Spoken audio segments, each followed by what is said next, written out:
La evolución del concepto de honor, desde el ámbito militar hacia la economía, se ilustra de manera ejemplar en la transformación del Bushido, el código ético de los samuráis en Japón.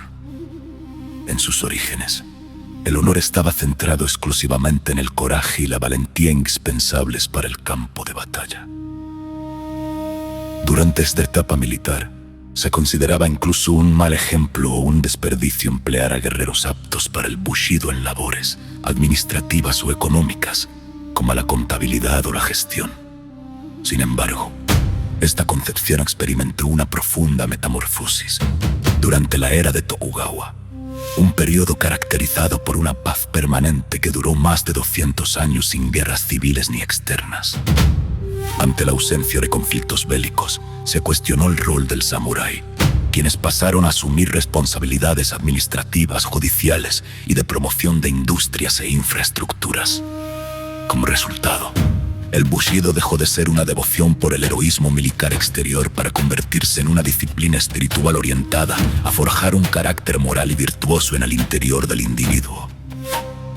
Este renovado espíritu de honor no se quedó estancado en la élite guerrera, sino que se popularizó entre la gente común y adquirió el carácter de moral nacional. Esto fue posible gracias a libros de preceptos como el Kashoki, escritos en caracteres kana de fácil lectura para la población general, mujeres y niños. Estos textos enseñaban a las personas a interiorizar la esencia del honor samurái: no mentir, no tener dos caras, no ser codicioso, ser coherente y actuar de buena fe. Al penetrar en la gente de la calle, estas normas éticas transformaron la vida cotidiana y las dinámicas comerciales. En el ámbito de la economía y el comercio, la doctrina del honor fomentó una ética de trabajo donde se le otorgaba el mayor valor a la confianza antes que a cualquier otro aspecto. Así, la disciplina que alguna vez midió la valía de un soldado en la guerra pasó a ser el pilar fundamental de la honestidad y la fiabilidad en las relaciones económicas de la sociedad.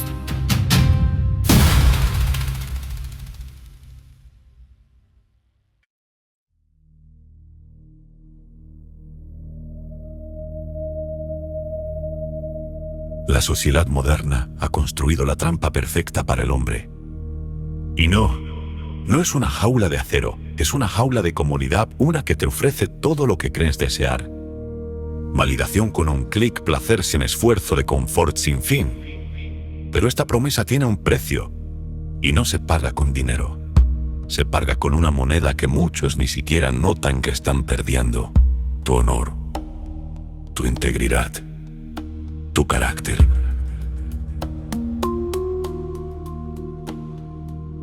Este vídeo no va a renunciar al placer, va a entender por qué estamos cambiando nuestra fortaleza por una gratificación que, al final, nos deja vacíos y inériles. Va a reconocer la demolición silenciosa que ocurre dentro de nosotros y, más importante, de cómo empezar a construir algo sólido en su lugar.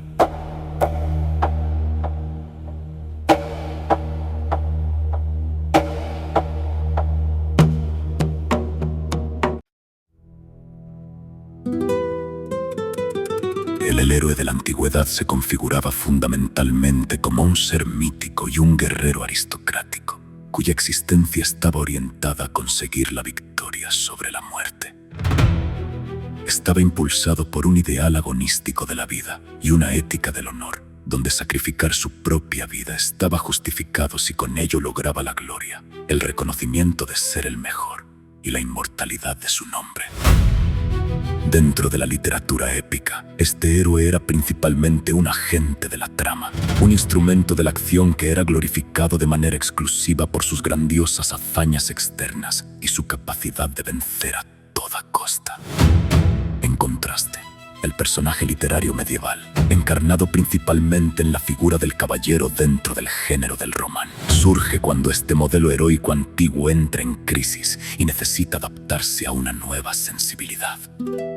Las principales diferencias radican en los siguientes aspectos: de la acción a la psicología.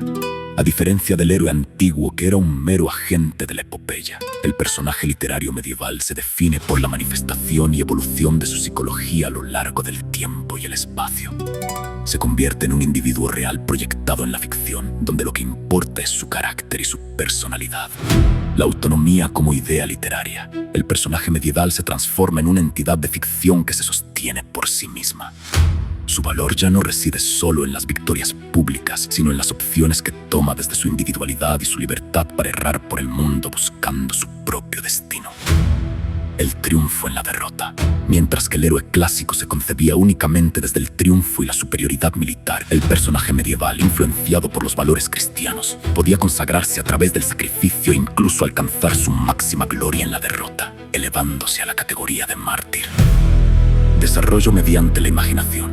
El personaje literario adquiere sus derechos y su profundidad a través del desarrollo natural de su personalidad, gracias a la imaginación, estableciendo una complicidad tácita entre el escritor y el lector en la creación de estos mundos internos.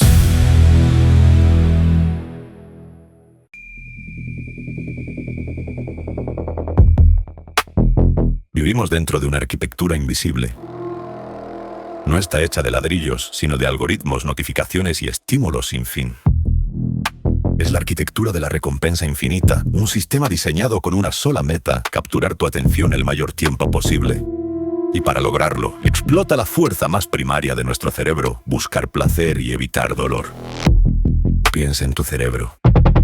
Es un sistema operativo que lleva funcionando cientos de miles de años con un programa muy simple. Repite lo que ayuda a sobrevivir y a reproducirte. Cuando nuestros ancestros encontraban comida rica en calorías, su cerebro liberaba dopamina, un químico que básicamente dice: esto es genial, recuérdalo y vuelve a hacerlo. Esa descarga de dopamina era la recompensa por un esfuerzo real: cazar, recolectar, arriesgarse. El placer era la consecuencia del esfuerzo. Ahora, salta al día de hoy. La arquitectura moderna ha hackeado ese sistema, ha desconectado por completo la recompensa del esfuerzo.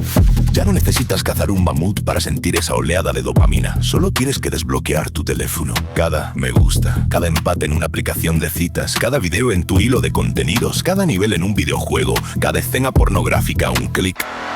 Todo es una microdosis de dopamina, diseñada para ser instantánea y no requerir casi ningún esfuerzo. El problema es que nuestro cerebro no distingue la dopamina ganada con sudor de la dopamina barata. Simplemente aprende cuál es el camino más corto hacia la recompensa. ¿Para qué pasar meses aprendiendo a tocar la guitarra si puedes sentir un falso logro ganando una partida en línea? ¿Para qué cultivar la disciplina de la castidad si puedes acceder a un océano de estímulos sexuales desde tu sofá? ¿Para qué leer un libro que te desafía si puedes consumir un río de vídeos cortos que no te piden nada a cambio?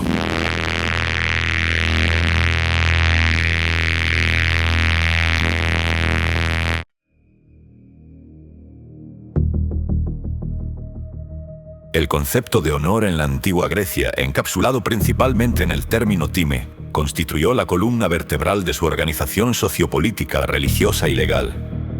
Al igual que la evolución del honor samurái hacia esferas más cívicas, el honor griego experimentó una profunda transformación. Pasó de ser un código guerrero individualista en la época homérica a convertirse en un mecanismo de control cívico en las polis y, finalmente, en objeto de profundo escrutinio filosófico.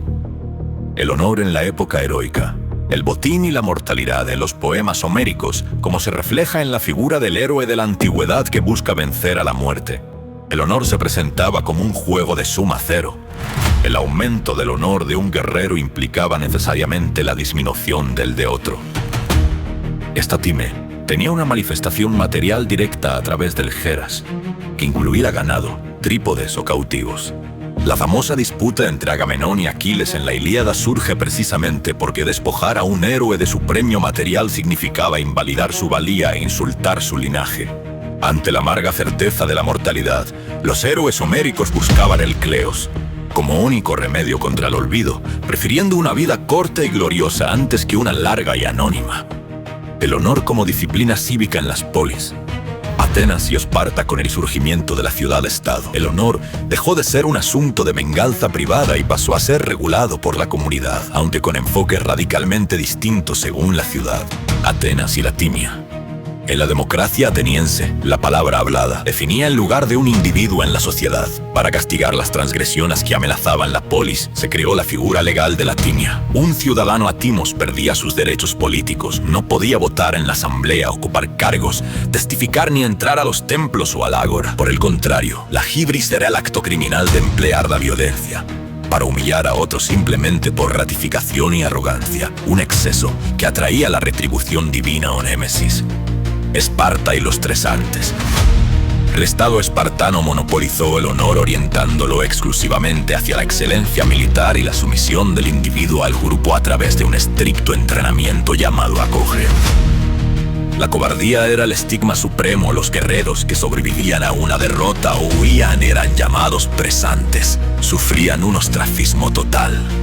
Se les obligaba a llevar ropas con parches de colores, afeitarse solo la mitad del bigote para ser reconocibles, se les negaba el matrimonio y cualquier ciudadano podía golpearlos impunemente en la calle.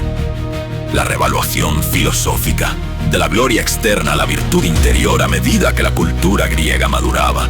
Los filósofos comenzaron a cuestionar la dependencia del honor respecto a la opinión pública, buscando fundamentarlo en el interior del individuo.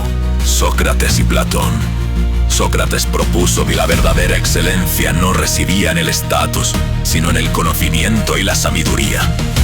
Platón, en su República, vinculó el deseo de honor a la parte irascible del alma y advirtió que, si no es gobernado por la razón y la sabiduría, este deseo conduce inevitablemente a la violencia y la tiranía.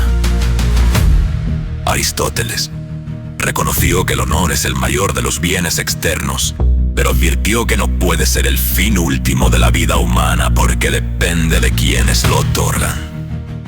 Aristóteles definió la meganopsigia como la actitud perfecta frente al honor. El hombre verdaderamente virtuoso es digno de grandes honores, lo sabe, pero prefiere la verdad antes que la simple opinión de la gente común. El periodo helenístico, euergetismo y estoicismo tras las conquistas de Alejandro Magno. El concepto de honor se bifurcó en dos grandes corrientes. Por un lado, se volvió transaccional mediante el euergetismo. Los ciudadanos ricos y reyes financiaban obras públicas, alimentos y festivales a cambio de honores institucionalizados, como estatuas, asientos privilegiados e incluso cultos divinos en vida. Por otro lado, escuelas como el estoicismo rechazaron la validación pública para los estoicos. El honor externo y la reputación eran moralmente indiferentes. El verdadero honor residía de forma exclusiva en el cumplimiento del deber, en el autocontrol y vivir en armonía con la razón y la naturaleza, sin importar si la sociedad lo reconocía o no.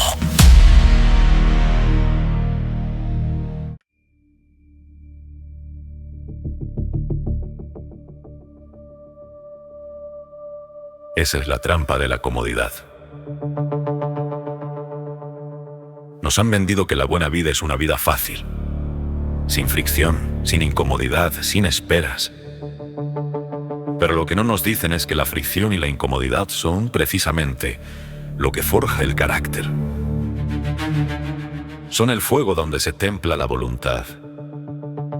Al eliminar sistemáticamente estas dificultades, nos están quitando las herramientas para construirnos a nosotros mismos. Este sistema crea lo que se conoce como una baja tolerancia a la frustración.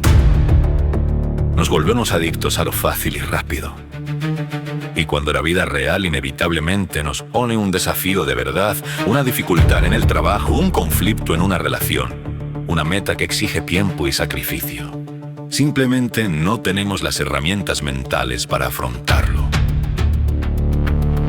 Nos sentimos ansiosos, frustrados, superados.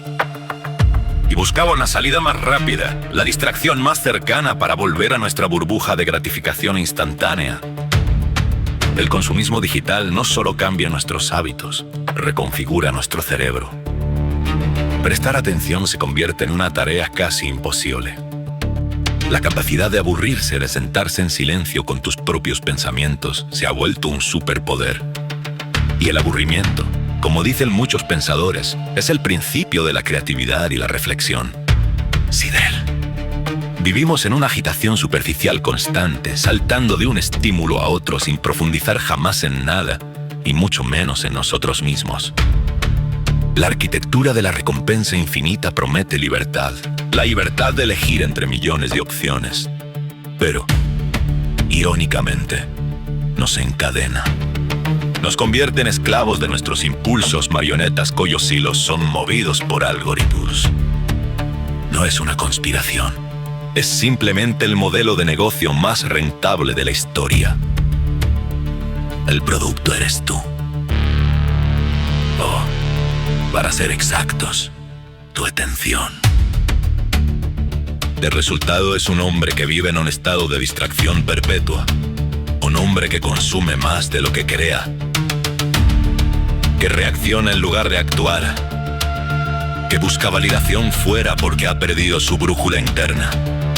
Le prometieron un palacio de placer, pero en realidad vive en una prisión de cristal. Puede ver el mundo, pero es incapaz de participar de verdad en él. La comodidad se ha convertido en su jaula de oro. Y mientras se distrae con el brillo de los barrotes, la estructura de su ser, su carácter, está siendo demolida, silenciosamente, desde adentro.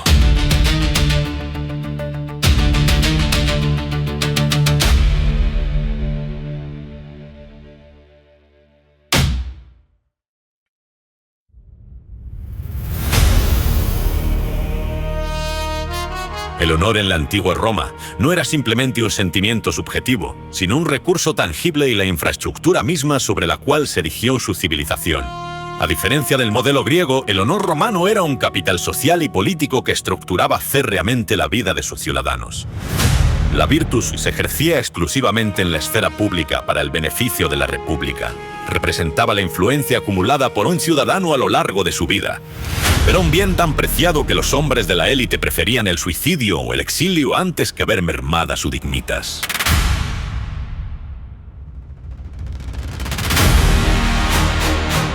El cenit absoluto del honor era el triunfo durante el trayecto. Un esclavo le susurraba memento mori. Recuerda que eres mortal. La pérdida del honor se denominaba infamia y equivalía a una muerte social. La verdadera libertad está en la disciplina. Así que te pregunto, ¿qué vas a construir? Empieza a construir ahora.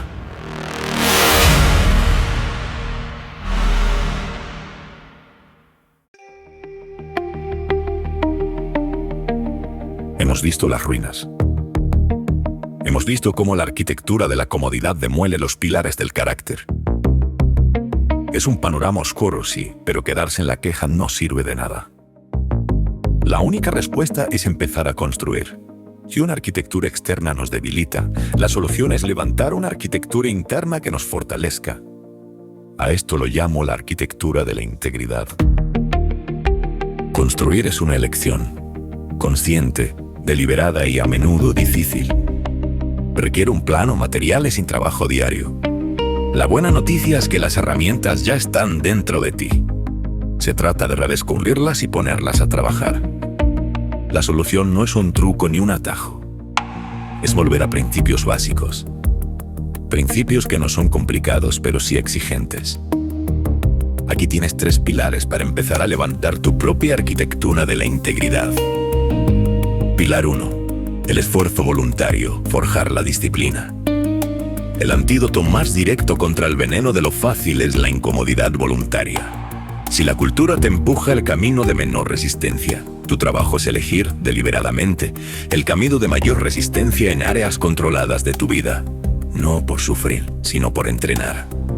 Se trata de reintroducir fricción para reconstruir el músculo de la disciplina. ¿Y cómo se hace esto? Empieza con cosas pequeñas, pero consistentes.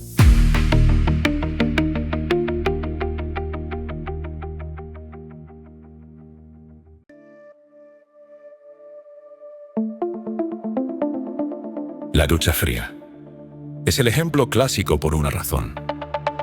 Nadie quiere meterse bajo agua helada. Tu mente grita ¡no!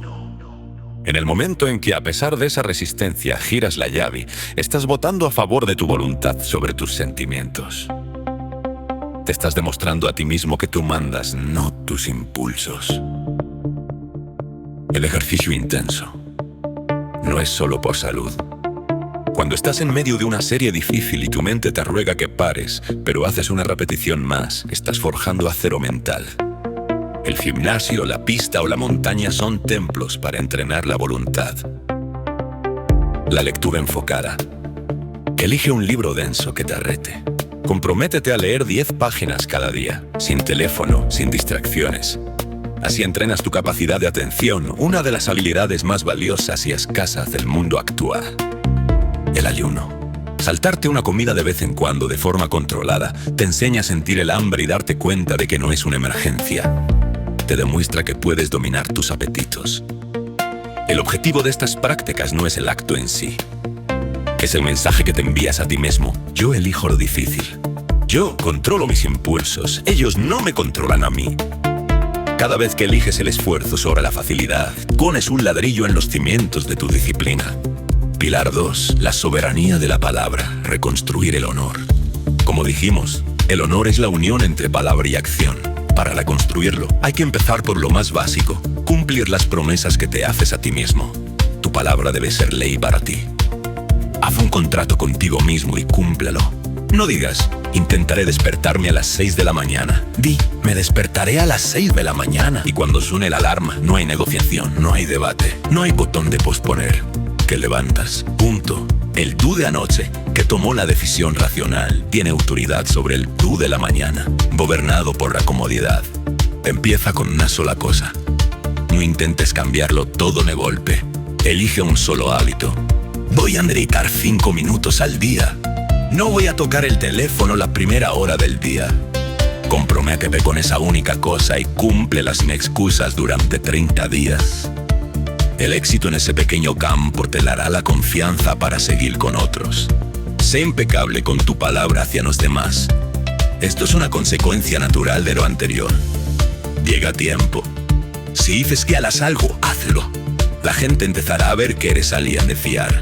Pero lo más importante es que tú sabrás que eres de fiar. El autorrespeto que nace de ahí es 1000 veces más poderoso que cualquier me gusta que puedas recibir. La soberanía de la palabra significa que tu yo racional es el rey de tu reino interior, no el payaso impulsivo que persigue cualquier cosa que brille. El art 3. La construcción de un propósito. El plano del carácter. Un edificio necesita un plano. Si no, solo estás apilando ladrillos sin sentido. En la vida de un hombre ese plano es el propósito. La cultura de lo instantáneo nos empuja a una vida de reacción, sin propósito. Pero el propósito te da una visión a largo plazo. Te da un porqué que te permite aguantar casi cualquier cómo. Encontrar tu propósito suena a algo místico, pero suele ser más práctico de lo que parece. Elige tu sacrificio. El propósito no es lo que quieres tener, sino lo que estás dispuesto a dar.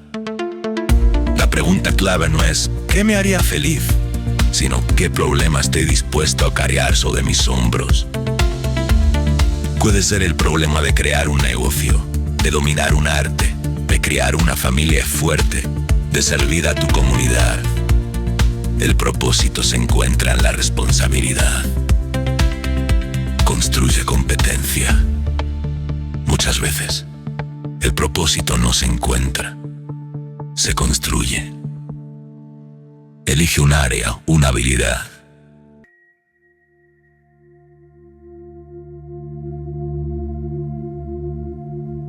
La mayor expresión del honor en un hombre es luchar por unos ideales altruistas que benefician a sus iguales sin reconocimiento, de forma anónima desde el anonimato, pero con una lucha encarnizada que tenga su fruto sola y exclusivamente en el bien común y coherente de los demás, a costa de su propia incomodidad o fatalidad incluso. pero nunca buscando reconocimiento ni honores públicos, sino simple y exclusivamente como una manifestación de la conciencia.